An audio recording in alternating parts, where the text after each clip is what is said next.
pada saat memprotes Ciptaker di MK dan sudah disetujui oleh MK. Ya. Dan cuma tinggal sosialisasi lah apa yang 2 tahun. Dan justru pada saat seperti itu sekarang ini Presiden menurunkan Perpu yang membatalkan dari uji MK 2022 ya? 2022. Ini kan satu tentu sebagai masyarakat yang tidak buta hukum ini satu pelanggaran yang sangat besar dan pelanggaran konstitusi. Nah sehingga ini nampaknya kan masyarakat sedang saling berkomunikasi apa yang harus dilakukan kalau terjadi seperti ini. Nah, mengantisipasi kekhawatiran terjadi satu perasaan yang sangat meluas gitu. Apa langkah-langkah masyarakat yang paham hukum seperti ini, cara memperjuangkan, cara memprotes kepada penguasa yang melakukan satu pelanggaran yang sangat berat ya. Di apa itu WA lainnya sampai ya saya nggak kepengen ngomong, tetapi faktanya kita semua terlibat di dalam WA yang saling berkomunikasi ingin melakukan impeachment sama seperti itu. Nah terhadap satu pelanggaran konstitusi yang nampaknya bukan momentum karena banyak hal negatif. Nah saya tidak jauh tentu sampai harus bagaimana sikap, tetapi yang penting bagaimana masyarakat supaya tidak terkena dampak persoalan-persoalan seperti ini.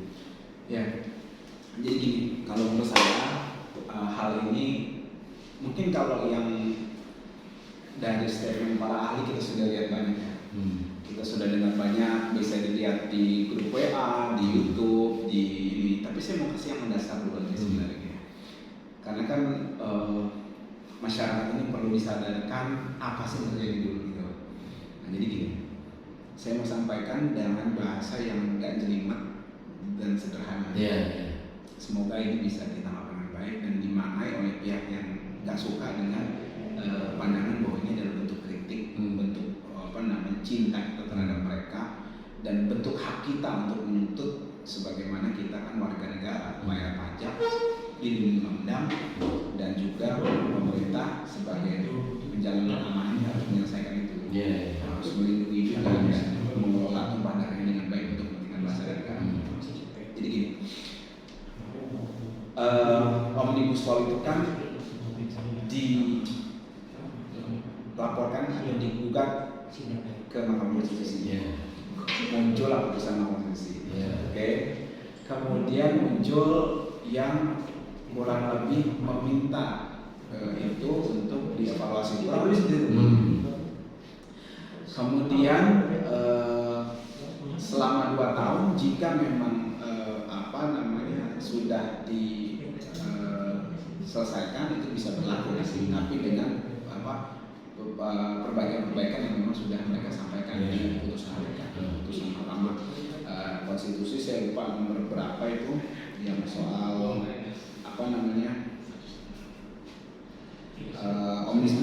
Omnibus Law ya. Pasal 2. Ya, kalau 2 itu perpunya inkonstitusional bersyarat. Jadi MK melalui putusan nomor 91 ya garing PUU garing 18/2020 itu yang digelar pada 25 November 2021. Di situ mengabulkan sebagian permohonan yang dilakukan oleh beberapa yang melakukan gugatan. Ada Migrancare, Badan Koordinasi Kerapatan Adat Negari Sumatera Barat, Mahkamah Adat Minangkabau dan Mukhtar Said. Jadi pembentukan itu bertentangan dengan Undang-Undang 45 dan tidak punya kekuatan mengikat serta bersyarat. Sepanjang tidak dimaknai tidak dilakukan perbaikan dalam waktu 2 tahun. Jadi kalau dalam waktu 2 tahun tidak diperbaiki itu tidak mempunyai kekuatan hukum dan juga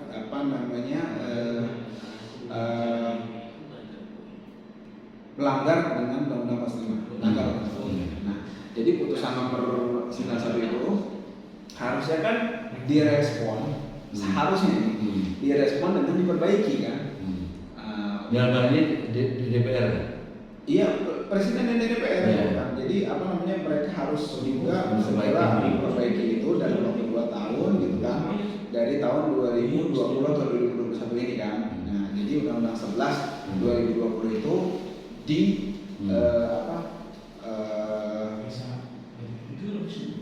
dikoreksi oleh Mahkamah Konstitusi. Dan itu konstitusional ya, artinya secara konstitusi MK itu kan pembentukan itu dikarenakan bertentangan dengan Undang-Undang 45 gitu loh. Jadi undang-undang itu nggak boleh bertentangan dengan Undang-Undang 45. Nah, jadi itu harus juga ditangguhkan.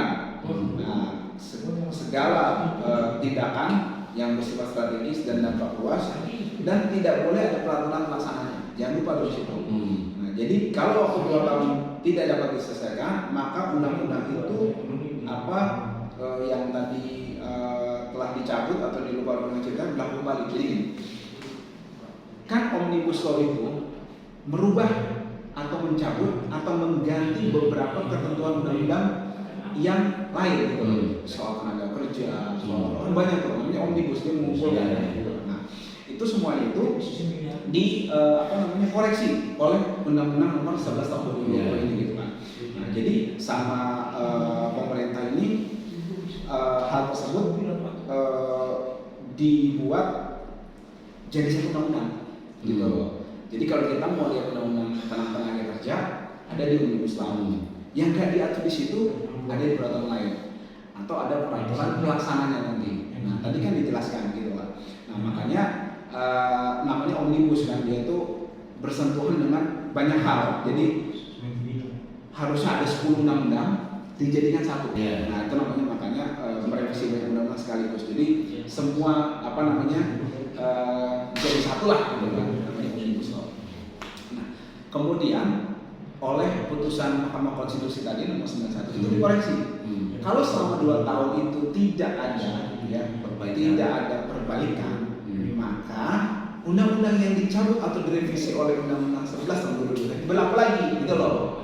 Jadi apakah Presiden mengeluarkan perpu mengatasi itu harusnya kan diperbaiki itu untuk menyesuaikan apa yang Mahkamah Konstitusi lakukan. Tapi apa yang dilakukan? Saya nggak tahu. Yang pertama, hakimnya malah diganti. Yang kritis itu si Aswanto malah diganti dengan mekanisme yang aneh menurut saya. Mekanisme yang dalam pandangan saya pribadi itu nggak masuk akal. Jadi DPR kalau nggak salah ada mekanisme internal dengan pihak Mahkamah Agung yang masalah itu untuk mengganti itu hakim gitu sebelum waktunya, harusnya itu 2029 nggak masalah, diganti. Dia hakim yang cukup kritis di situ gitu. Nah, kemudian setelah itu dikeluarkan perpu. Perpu ini kan sebenarnya jalan keluar kalau misalnya memang belum ada undang-undang kan gitu kan.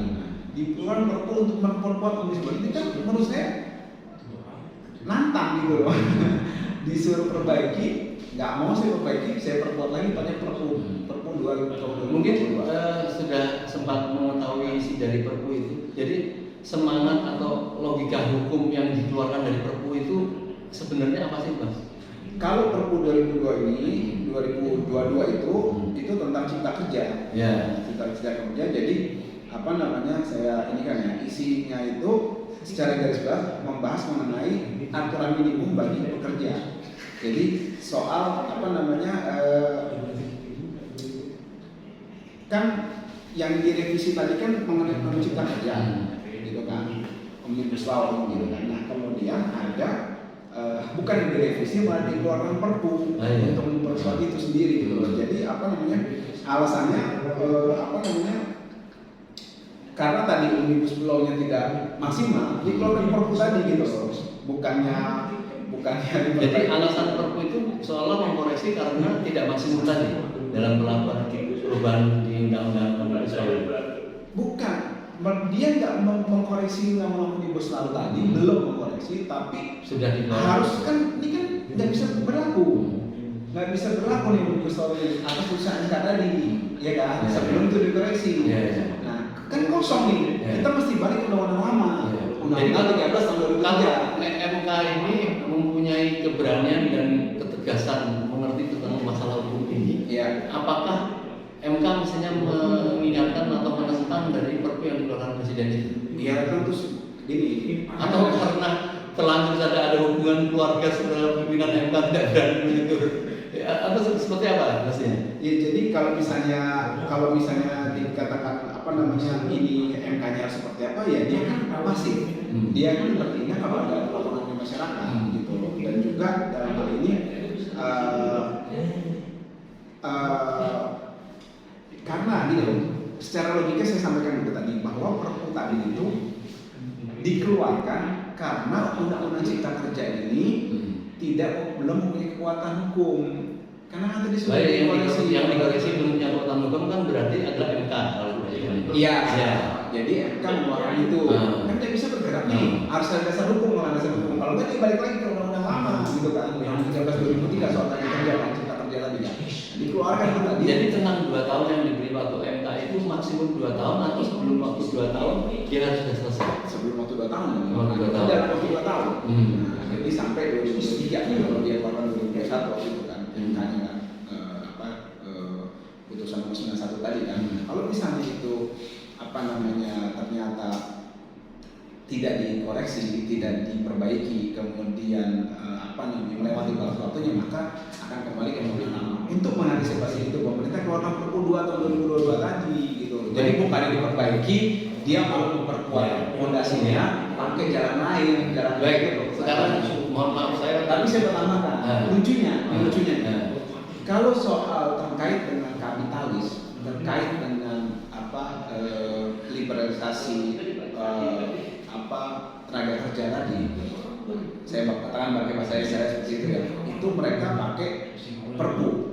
Giliran soal penyitaan aset koruptor, mereka lempar-lempar. Katanya Presiden, DPR belum setuju. Nah, kalau DPR belum setuju, keluar aja Perpu tadi bisa keluar Perpu soalnya tadi saya. Kalau untuk kepentingan rakyat, untuk anti koruptor, mereka lempar-lemparan. Enggak, belum disetujui.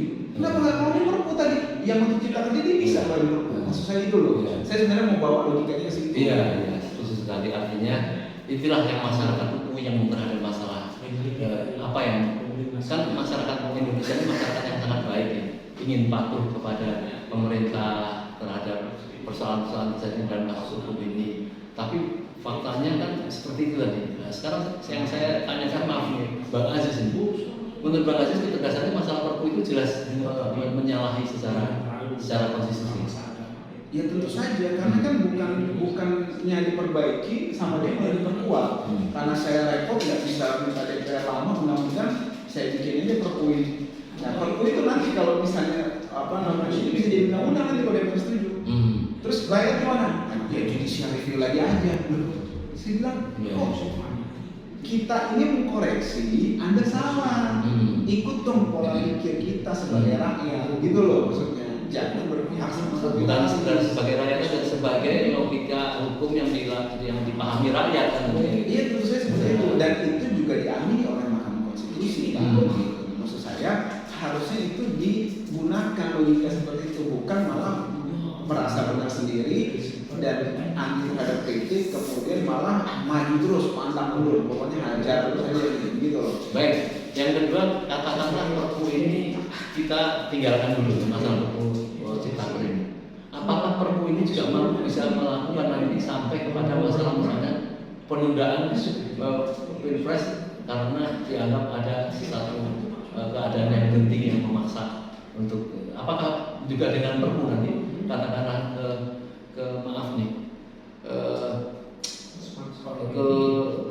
mau mengatakan kebrutalan keberanian Presiden untuk melakukan hal-hal yang sifatnya sangat konstitusi, termasuk pelaksanaan. Ini saya coba kontemplasi ya. Iya. Saya kontemplasi, lalu saya seakan-akan menjadi mereka. Gampang aja buat saya. KPU-nya nggak capable nih, gitu kan? KPU-nya nggak capable, ketuanya itu begini, ini ada masalah. Gimana kita mengharapkan KPU yang baik, anggotanya baik, hasilnya baik, kalau ketuanya begini, ya kan? Terus gimana? Ya udah tunda dulu, sebentar kita rapikan KPU-nya, pemilu tunda, keluarkan aturan, ya kan? Sederhana, nggak ada masalah KPU-nya, bikin masalah lah.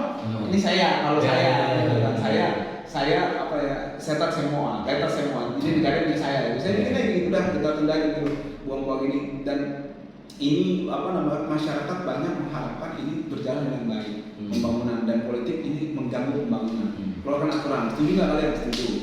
Kan gampang, tukang stempel udah tinggal ini kan, tinggal ketok palu kan di suatu tempat itulah gitu kan. Udah langsung kita jalan pemerintah seperti ini. Terus kita punya undang-undang, oh nggak suka undang-undangnya, ajukanlah ke Mahkamah Konstitusi, Mahkamah Agung, keberatan itu semua diproses aja gitu kan.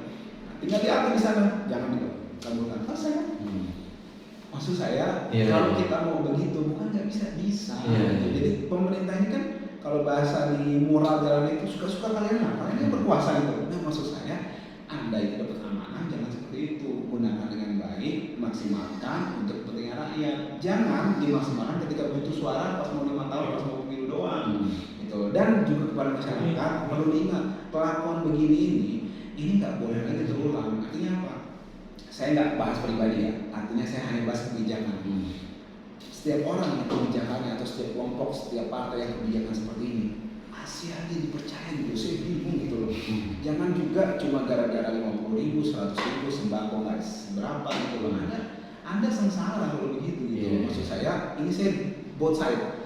Baik saya kepada pihak penguasa ataupun pihak masyarakat yang jadi korban dari itu gitu. Maksud saya, ayo dong semuanya. Yang satu jangan menggunakan kekuasaan serangan, yang satu memilih penguasaan yang benar gitu. Maksud saya, udah ada sejarah begini gak jelas sampai berdarah-darah, sampai ada nyawa jadi korban segala macam kan. Nah, maksud saya gaduh seperti ini kok mau gitu loh, dan masih aja dipertahankan gitu, dan gak ada perlawanan gitu. Ya menurut saya kasihan, dan kalian ini sama kitanya anak cucu nanggung banyak gitu. Jadi jangan juga senang dengan hal ini maksudnya. Jadi terakhir ini jalan keluarnya itu saya kan melihat bahwa sekarang komunikasi antar pakar-pakar hukum, antar kampus, profesor-profesor ini menilai secara gamblang tentang bagaimana pelanggaran konstitusi yang dilakukan oleh presiden, termasuk Perpu ini. Nah, misalnya mereka berkumpul kemudian tidak semangat juga untuk bagaimana membubarkan MK atau apa langkah-langkah seperti itu, tapi mereka melakukan press con menjelaskan langkah-langkah secara jelas gitu, bahwa menghimbau kepada presiden untuk insaf lah, kembali kepada ini, jangan melanggar hukum karena hukum begini ini. Kira-kira ada fungsi manfaatnya nggak seperti itu? Nggak ada. Ini luar biasa. Nggak ada, masalah nggak ada. Cuma yang kita harapkan yang pertama mereka sadar. Kalau nggak sadar, udah lakukan segala hal yang memang Anda rasa baik, masyarakat baik, sudah ini gitu maksud saya. Ya sekarang orang kayak tau nggak bisa gitu. Masa kita ada tiga cuma. Yang pertama penguasa yang sadar. Yang keduanya nggak sadar, ini ganti. Yang ketiga ya udah sabar. Mau apa lagi sekarang? Nggak ada lagi. Kita sekarang yang mau tanya. Terus saya disuruh apa? Ayo dong kasih solusi kepada yang tadi yang penguasa ini. Bagaimana caranya supaya Anda dipilih, Anda berkuasa, atur aja sendiri gitu. Nah sekarang ini lebih ekstrim lagi lah, tapi sangat halus ya. Cuma mungkin bisa jadi ada ketersinggungan, tetapi itu yang bisa dilakukan. Masyarakat berkumpul, kemudian dia melakukan doa bersama, ya, yang kita kenal dengan istighosah. Betul-betul supaya mubahalah kayak gitu. Apakah orang-orang yang mengkoordinir hal semacam ini bisa dijerat hukum seperti ini? Dan faktanya orang yang melakukan mubahalah sekarang ini dipesakitan di Solo, yaitu itu dijawab sendiri. Enggak, maksudnya seperti itu, apakah kemudian bisa dijerat seperti itu? Bisa, Pak. Misalnya apa nggak bisa. Sekarang yang nggak bisa ini oleh penguasa ini, orang mati dihidupin itu yang mungkin nggak bisa. Yang lain bisa. Orang hidup dimatiin bisa, ya kan? Apalagi undang-undang nggak ada diadain bisa, ya kan? Yang tadinya dianggap ini kriminal dianggap biasa. Itu merubah konstitusi itu kan makar. Itu kan kanvas mandum, bukan kanvas andrum. Karena perubahan itu tidak dikenal di undang-undang. Apalagi mau bawa 3 periode. Itu ide-ide kanvas mandum. Ide-ide yang di luar konstitusi itu makar. Terus mereka katakan, enggak, saya cuma ide. Saya bilang ide Anda itu ide mengganggu konstitusi dan itu dilarang. Oh boleh, ya sudah. Tapi giliran kita bicara soal ajaran Islam dan rahmatan lil alamin, bagus untuk umat negara, mereka katakan itu makar. Bisa nggak? Logikanya gimana? Itu padahal diatur. Sekarang kita bicara soal hal-hal yang kecuali memang diatur konstitusi atau bahasanya Fevasum Androm ya, itu bisa gitu. Itu kan tidak soal tadi yang saya katakan tadi ya, perubahan konstitusi yang di luar konstitusi sendiri gitu kan. Jadi kalau ditanya apa bisa, semua bisa. Semua bisa, nggak ada nggak bisa gitu. Jadi apa namanya, semua bisa. Nah tinggal sekarang memang kita maksimalkan. Juga saya bukan dari pesimis omongnya, cuma ya kita tetap optimis segala daya upaya kita lakukan. Apa yang kita bisa? Apa tadi mau doa, monggo silakan. Mau protes, ayo silakan. Ingatin mereka, ayo silakan. Kirimin surat, monggo silakan gitu. Terus apa lagi? Pertanyaan berikutnya tadi terakhir, kena nggak masalah? Ya bisa. Lu kalau kesel, saya cari masalah kan bisa, masalah bisa dicari. Itulah yang kalau dilihat dari sudut kacamata Islam untuk bagaimana merubah satu kemungkaran kan berat kan dalam satu kan apabila kamu melihat satu kemungkaran maka rubahlah dengan tanganmu ya. Artinya dengan kekuasaan apa yang kita miliki, kita sebagai dosen, sebagai wa illam yastati, kalau tidak mampu kamu mengubah dengan tanganmu maka dengan lisan dengan mulut ya. Kita menulis, bersatu, berteriak seperti itu. Ya, tetapi kalau takut, yaitu dengan doa dan dengan hati itu selemah-lemahnya iman. Ya. Nah, ini hati ini sudah ingin mewujudkan doa selemah-lemahnya iman itu sedih. Kalau ini masa Allah inna lillahi wa inna ilaihi raji'un. Iya, sekarang kalau misalnya kita bicara soal apa tadi apa namanya hadis tadi kan kita merubah kemungkaran. Apabila kamu menemukan sebuah kemungkaran, maka rubahlah dengan tanganmu. Kalau tidak mampu, maka rubahlah dengan lisanmu. Kalau kamu tidak mampu, maka rubahlah dengan hatimu. Sebenarnya bukan bertahan hati. Kalau tidak mampu, maka dengan hatimu. Dan karena hati selemah-lemahnya iman. Artinya hati itu tetap dituntut untuk mengatakan yang benar itu benar, yang salah itu salah. Kalau ada yang berpihak kepada satu kemungkaran, itu ini ujian menurut saya. Sebagian besar misalnya, ataupun sebagian banyak jumlahnya yang memihak kepada kemungkaran itu, hatinya tidak mau condong kepada kebenaran, itu jangan dikira itu tidak ada ancaman di dalam satu aturan agama ini. Jadi gitu Bang. Luar biasa. Ini obrolan kita dengan Pak Musa. Kok salah ya? Kembali kita cuma bisa menanya Bang. Mantap. Jadi ya itu betul Pak Musa. Jadi memang apa namanya hal-hal itu memang harus kita pelihara ya, semangat itu untuk berubah lebih baik lagi. Ya. Baik pemirsa saudara sekalian, alhamdulillah kita sudah berbincang-bincang dengan Bang Aziz dengan arahannya bagaimana menghadapi satu kekerasan yang sekarang banyak terjadi dan pasti akan terjadi ya. Selama pemimpin negara tidak memberikan ketegasan, memberikan rasa aman bahwa yang dilakukan ini adalah sesuai hukum, maka kalian harus begini, tenang saja, pasti tidak akan terhenti persoalan seperti itu. Maka marilah kita semua rakyat, semua umat, semua bangsa ini kita berdoa kepada Allah yang mempunyai kemampuan untuk mengubah hati orang. Kita berdoa pemimpin-pemimpin kita juga bisa terubah hatinya ya. Karena kalau tidak, satu-satunya itu Allah menjamin di dalam sebuah negara atau suatu tahun, apabila dia tidak rela terjadi suatu kemungkaran, kemudian dia berdoa kepada Allah, Allah pasti akan menurunkan perlindungan kepada umatnya. Semoga rakyat Indonesia juga akan diturunkan ketenangan, kejayaan ya. Bersama-sama kita tidak mendoakan yang jelek terhadap satu pemimpin yang sedang khilaf, tapi kita doakan semoga menjadi baik ya. Tidak ada saling menjelek-jelekan. Jangan sampai pilpres yang masih jauh ini akan meruncing, akan menjadi gesekan di tengah-tengah masyarakat, terjadi polarisasi. Dan insya Allah upaya-upaya kita ini adalah upaya-upaya yang diridhoi oleh Allah. Billahi taufiq wal hidayah. Assalamualaikum warahmatullahi wabarakatuh. Terima kasih Bang. Ya, terima kasih.